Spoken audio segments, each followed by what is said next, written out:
Welcome to the Buddhistisches Tor Berlin podcast. Join us for live recordings from classes, insightful talks, and guided meditations.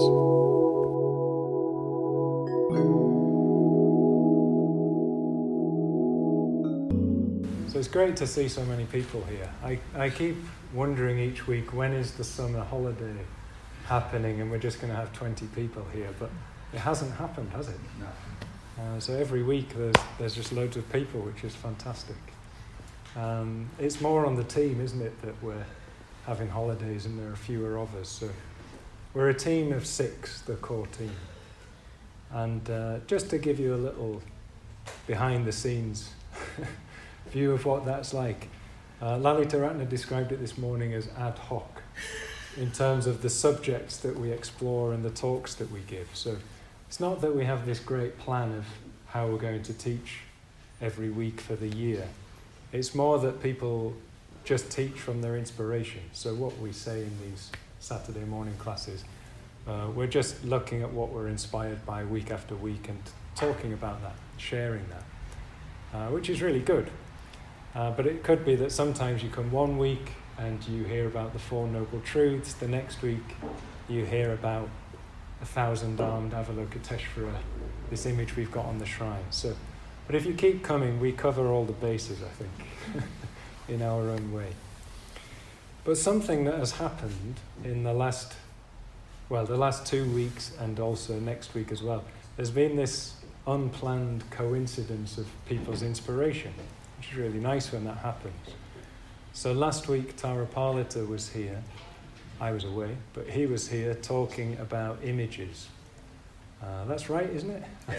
Buddha figures, yeah. So he was talking about Buddha images, like the one you see on the wall there, this one, how they take different forms, what those different forms are trying to express. So he was talking about how we see the Buddha, the images of the Buddha. Next week, if you come, Sangadarshini is going to be talking about mudra. So mudra is the hand gestures of different Buddhas and Bodhisattvas. Sometimes you might see sometimes Tibetan Buddhists doing kind of gestures with their hands. So she's going to be talking about that and what that means. And this week I want to talk about sound. So the sound of the Buddha. So all these things are in the area of symbolism.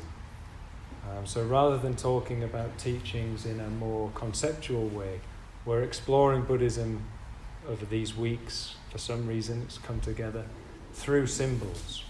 So the different ways we can communicate, or Buddhism is communicated through symbols, whether that's visually, whether it's through what we hear, whether it's through how we move our hands or position our hands.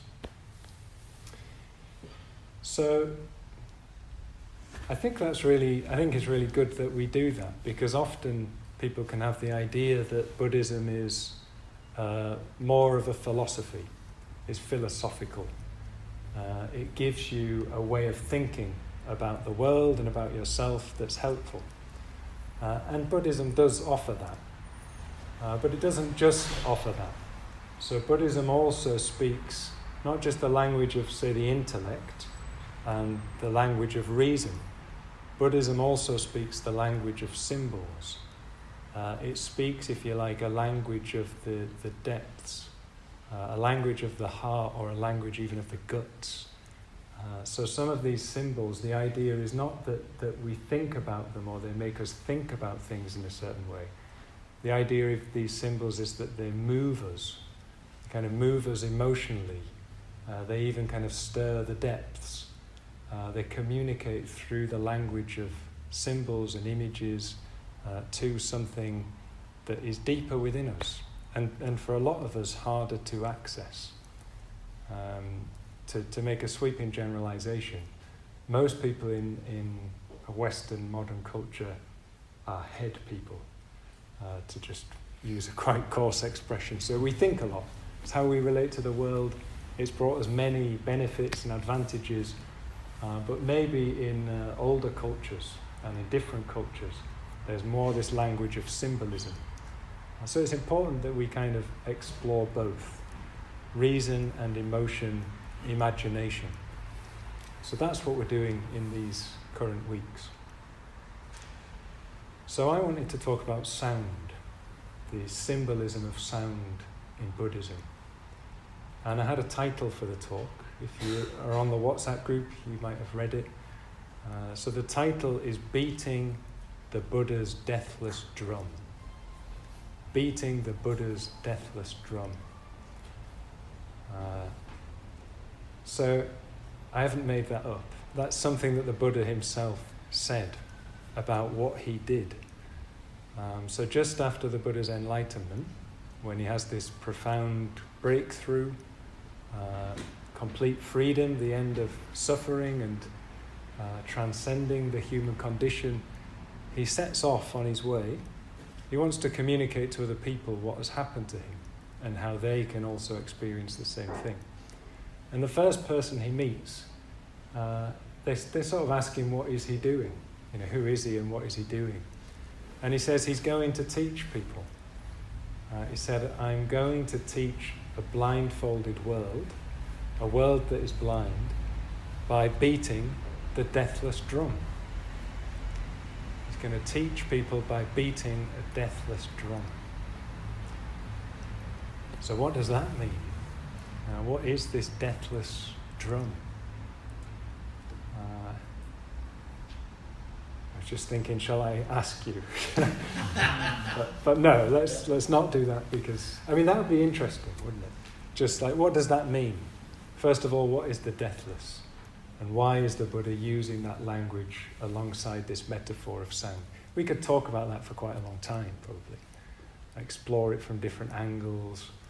Or we could just allow it to be a symbol. So just hear the words, the deathless drum. And we don't have to work it out. We don't have to think about it. Maybe that does something. Just the image, the symbol of the deathless drum. So this is an English translation, obviously, of a Pali term. The Pali term I really like. It's the amata dundabi. Amata is deathless. Dundabi is drum. Sounds like it, doesn't it? Dundabi. Yeah. I like that. So the amata dundabi, that's what the Buddha is going to share with the world. So maybe that alone just does something to us, if we were just to allow that word, whether in the Pali original or in the English, maybe it just does something to us. You'd have to try it, just repeating it to yourself. I was listening to a podcast recently with an interview with the author Philip Pullman, who wrote those novels, his Dark Materials novels. Fantastic novels. Yes, a few nods, people know them. And he was talking about the poetry of William Blake. And he made the point that you don't read the poetry of William Blake for the meaning, you read it for the sound. You just read it for the sound, or you hear it. Even better, you listen to it just for the sound. The meaning is in the sound. Maybe the meaning of the deathless drum is just in the sound. Amita Dundabi. Maybe that conveys something. So there's another Buddhist sutra that I think captures this very well, this idea that the sound of things alone can kind of teach us, or can change our consciousness, can change the way we relate to the world. And it comes from a sutra called the Sutra of Golden Light. And this is later than the Pali texts, where the Buddha talks about the Amita Dundabi. That's an early text. The Sutra of Golden Light is from what we call the Mahayana phase of Buddhism, which arose a few hundred years after the death of the Buddha, for reasons we don't need to go into. There's this second great wave of Buddhism.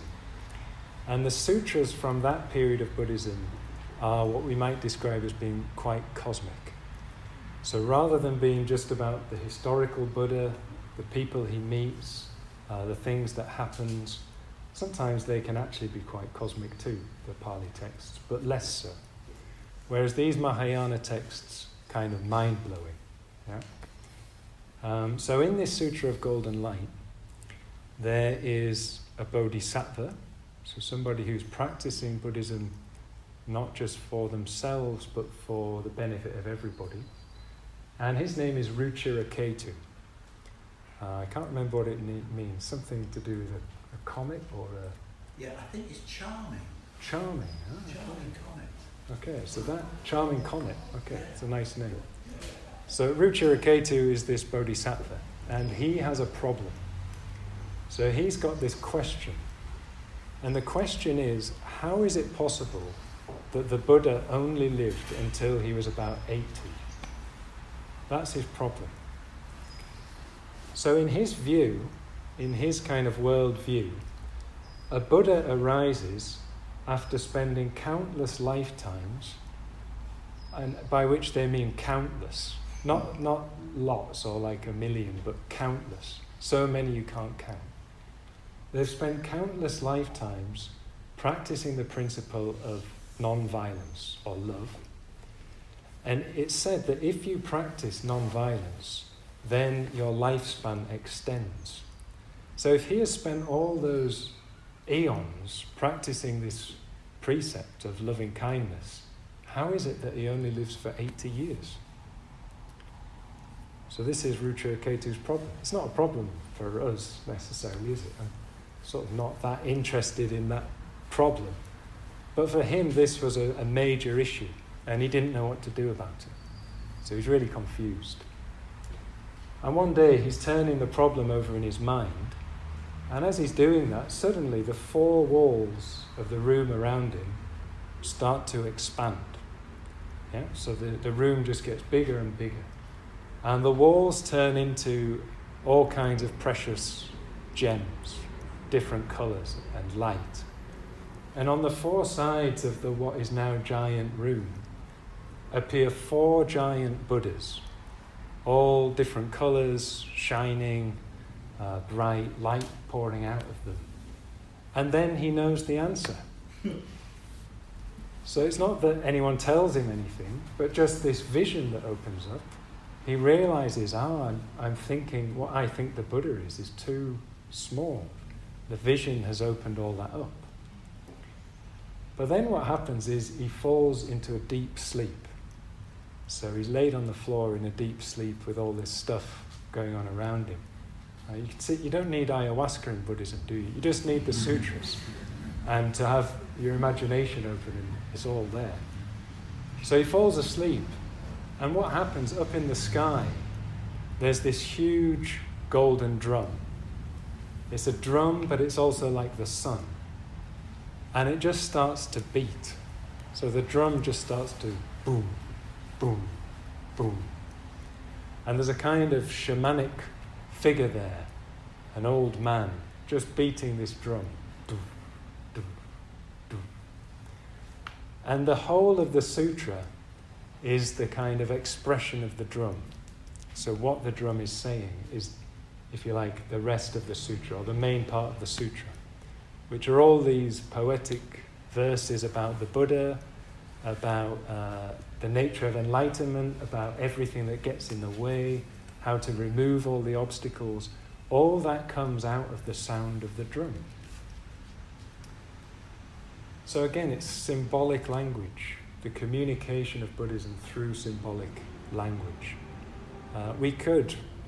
Maybe we should do it one day, just read that sutra, or at least that section, and we could just see what happens.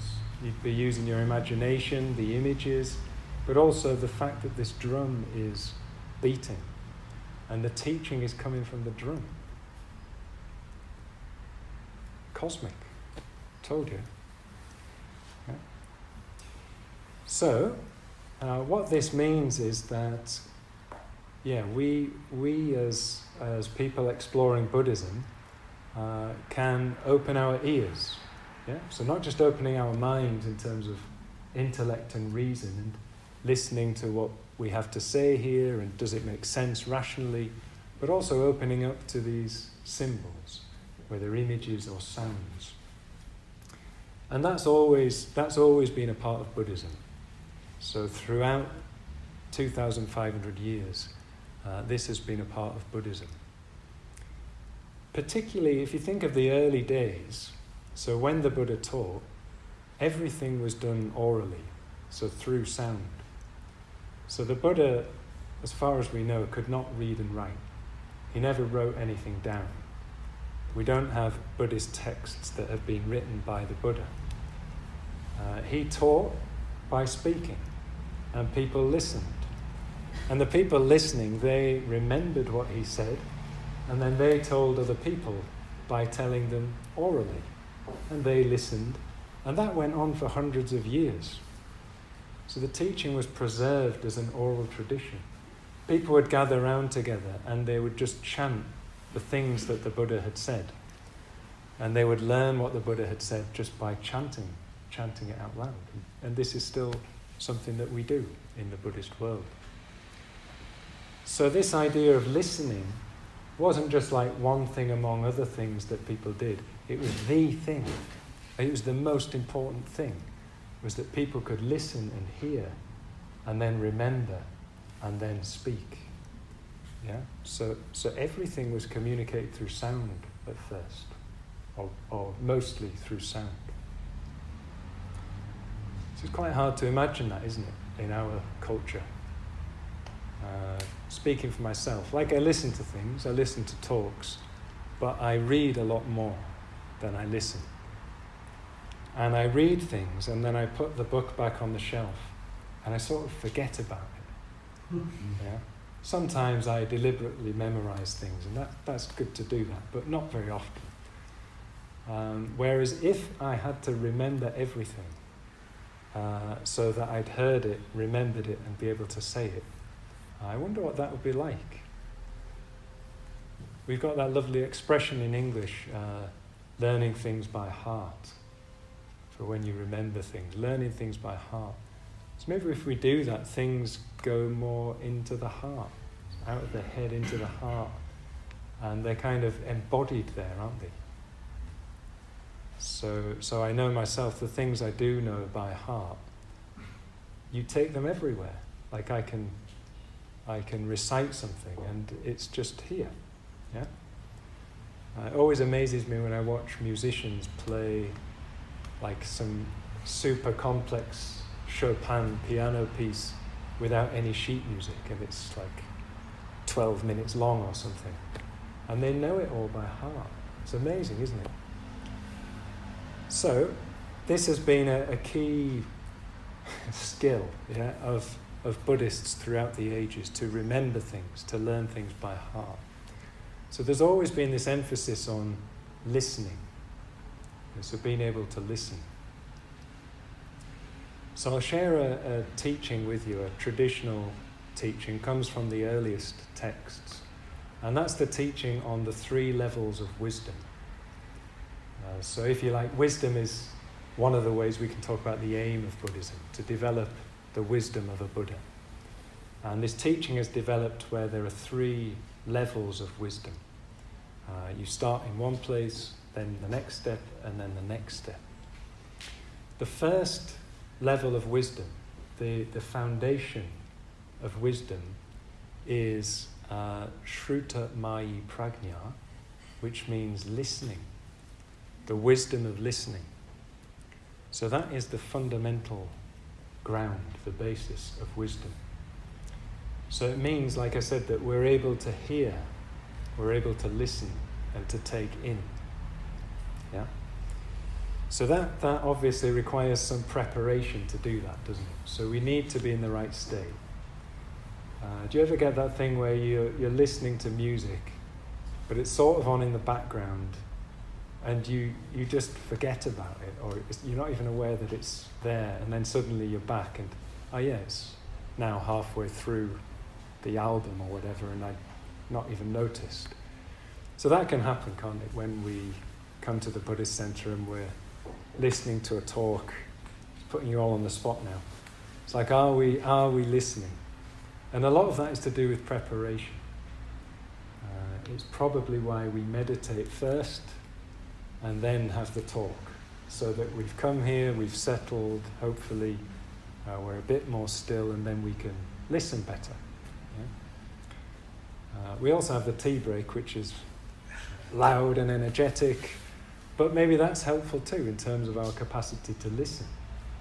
Because conversation with people here is generally pleasant, expansive. People share why they're here, what their interest is. So that can affect us too, our capacity to listen. And this stage of wisdom, it's not just about listening. So we might also say learning. So learning, to broaden it out. It's anything we take in. So if we're reading, listening, looking at images, that's all the beginnings of wisdom, you could say.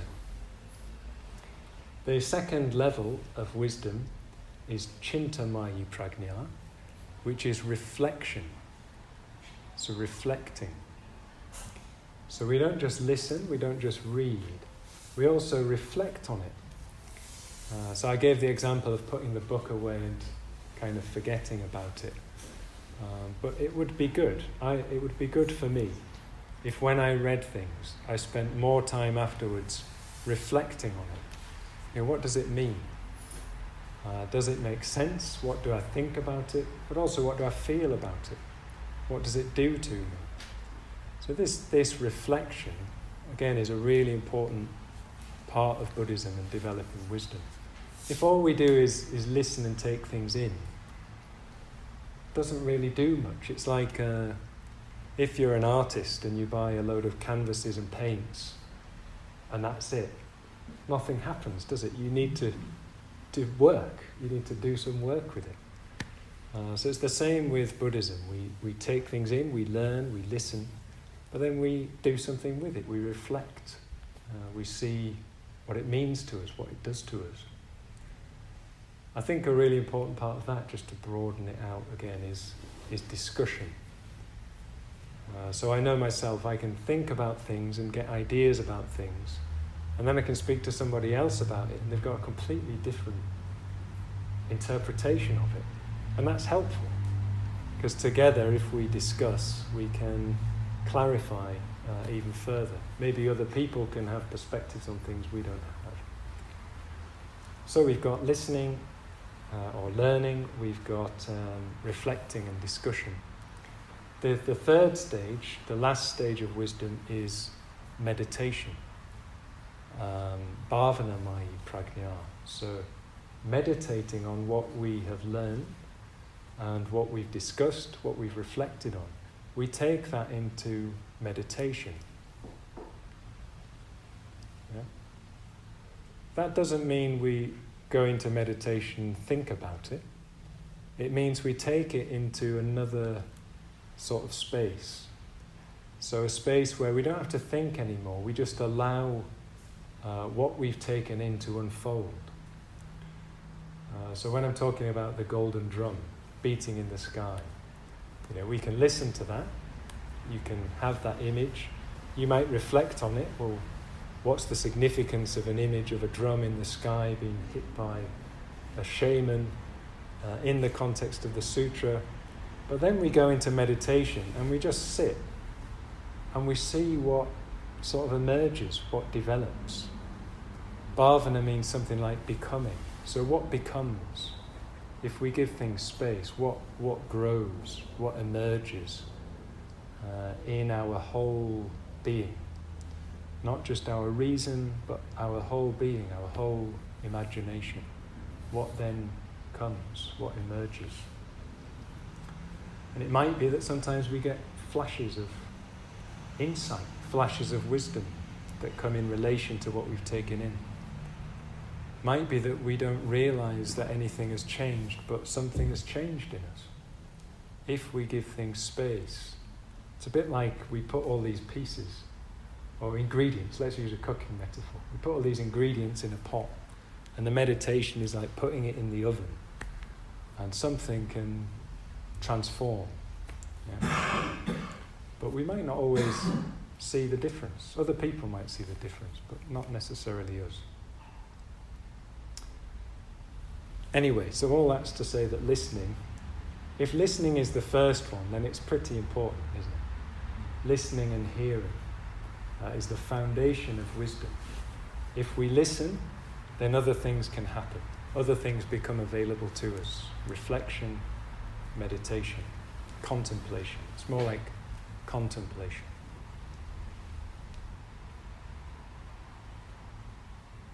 Okay. So I thought I'd say something about mantra, because mantra obviously is sound, symbolic sound, and again, it's a key part of Buddhism. In any Buddhist school, there will be some kind of mantric element, some kind of chanting, I think. Yeah. At least in all the types of Buddhist school I know, there would be some kind of mantra involved, or chanting, recitation. It's not just Buddhist, obviously. So some of you will have, I'm sure a lot of you have done mantra chanting in different contexts, yoga, whatever. And I'm sure there are similarities and overlaps, but there are probably differences as well. So it's worth just exploring mantra from a Buddhist perspective and just seeing what it's all about, how to do it, and what we're looking for, in a sense, what the effects might be. So mantra, where do mantras come from? I suppose that's an interesting question. And I'm not sure people really know. There's a theory that most mantra comes from the depths of meditation. Yeah, it's the same with these images, like the strange images that you see, and where the Buddha is golden with long ears and thing on the top of the head, all the arms, the different colours. The idea is that people over the centuries have just deeply meditated, created that space, and what has emerged out of their learning and reflecting in the depths of meditation are these figures, these images. They just come to people, and they seem to symbolize or communicate or express something of the qualities of enlightenment, something of the qualities of the Buddha. And then they pass those images on to other people who meditate upon it, to also come into contact with the qualities that seem to be represented by the image. And the same is true with mantra. So these sounds could have emerged in the depths of somebody's meditation.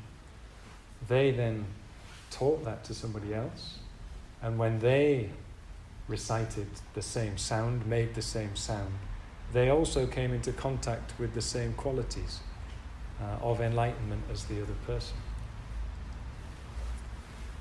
So they don't really mean anything. It's not that mantra is us saying something that we can translate into a sentence in English. Occasionally. Usually it's just sound symbols, syllables, usually in Sanskrit, but sometimes in Pali. So there's no literal translation, it's just the sound. And the sound is said to express particular qualities of the Buddha's enlightenment. So I'll give you some examples. So the one you probably all have heard before, Om Mani Padme Hum. People heard that before? Mm-hmm. Okay, good. So Om Mani Padme Hum. So this is the mantra of Avalokiteshvara, who we have pictured on the wall there in a particular form. And Avalokiteshvara is described, or there's a suggestion, that Avalokiteshvara represents the Buddha's love and compassion. So the loving, compassionate nature of the Buddha's enlightenment looks like this. If it were to be an image, it would look like this. Or it's expressed through an image like this. If that enlightenment was to be expressed through sound, that loving, compassionate quality of enlightenment was expressed through sound, it sounds like Om Mani Padme Hum. Yeah? The wisdom aspect of the Buddha's enlightenment looks like a 16-year-old prince, the colour of a tiger's eye, holding a flaming sword above his head and a book to his heart. That's what it looks like. And it sounds like the mantra Om Arapajana Di. Om Arapajana Di. So that's the sound of the Buddha's wisdom. Om Arapajana Di. Then the Buddha's energy, the kind of free-flowing creative energy, completely unrestricted and unblocked by anything, looks like a blue Buddha figure sitting peacefully, full of energy but very still, holding a vajra in his hand, a diamond thunderbolt. Sometimes in that form, sometimes in a wrathful form where he's just completely on fire with snakes all around him and trampling on things. That's what the Buddha's energy would look like in peaceful and wrathful forms. And it would sound like Om Vajrapani Hum. Om Vajrapani Hum. So the idea is that if we were to say these mantras over and over again, Om Mani Padme Hum, Om Arapajana Di, Om Vajrapani Hum, we'd be evoking that quality of the Buddha's enlightenment. Love and compassion, wisdom, energy. In a sense, it would be present to us.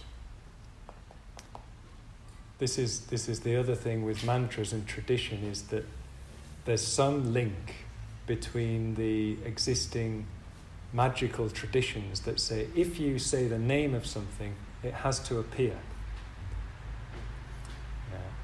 And to some extent that's true, isn't it? So if I say Tarapalita, who a lot of you know, if I say Tarapalita, something in you, you know who I'm talking about. Either you see his image or his name evokes something of him. Yeah?